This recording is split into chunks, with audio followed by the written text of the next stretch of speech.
జనసేన నాయకుల సంయుక్తంగా ఏర్పాటు చేసిన సూపర్ 6 సూపర్ హిట్ సభకు విచ్చేసి జయప్రదం చేసిన అనంతపురం ఉమ్మడి జిల్లా ప్రజానీకానికి తెలుగుదేశం బీజేపీ కార్యకర్తలందరికీ నమస్కారాలు తెలియజేస్తూ నిన్నటి వరకు ఎర్రటి ఎండలుండేటివి ఈ రోజు మన సభ జరుగుతుంటే ప్రకృతి కూడా గౌరవ ముఖ్యమంత్రి చంద్రబాబు నాయుడు గారికి సహకరిస్తూ చల్లని గాలులు వీస్తున్నటువంటి ఈ సందర్భంలో గత 5 సంవత్సరాల రాక్షస ప్రభుత్వాన్ని కూకటి వేలతో సహా పెకిలించి గౌరవ ముఖ్యమంత్రి నారా చంద్రబాబు నాయుడు గారి నాయకత్వంలో కూటమి ప్రభుత్వాన్ని ఏర్పాటు చేసి ఏవైతే హామీలు ఇచ్చారో ఆ హామీల్ని ఒక్కొక్కటిగా నెరవేరుస్తూ వచ్చినటువంటి తరుణంలో 1 ఇయర్ కాలంలో గౌరవ ముఖ్యమంత్రి ఏవైతే ప్రతిపక్ష నేతగా హామీలు ఇచ్చారో అవన్నీ ఒక్కొక్కటి నెరవేరుస్తూ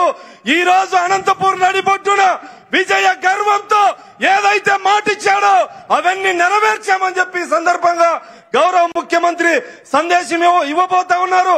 అదేవిధంగా ఉప ముఖ్యమంత్రి పవన్ కళ్యాణ్ గారు గత 5 సంవత్సరాల కాలంలో దళితులు, మైనార్టీలు, గిరిజనులు అన్ని రంగాలుగా అభివృద్ధి నోచుకోక వెనుకబడినటువంటి సందర్భాన్ని మనందరం చూశాం.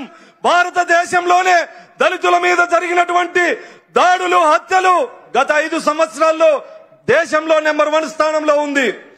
దాదాపు దళితులకు సంబంధించిన 27 పథకాల్ని రద్దు చేసి దళితులకు అన్యాయం చేసినటువంటి పరిస్థితి. ఈ రోజు గౌరవ ముఖ్యమంత్రిగా నారా చంద్రబాబు నాయుడు గారు బాధ్యత తీసుకున్న తర్వాత అన్ని సంక్షేమ పథకాల్ని పునర్నిర్మిస్తూ చెప్పినవే కాకుండా చెప్పనివి కూడా దళితులకు, గిరిజనులకు, మైనార్టీలకు చేస్తున్నటువంటి పరిస్థితిని మనందరం చూస్తా ఉన్నాం. సూపర్ 6 అందరినీ నేను వస్తాను, వెనకాల కేశవన్ నా కోసం వస్తున్నాడు.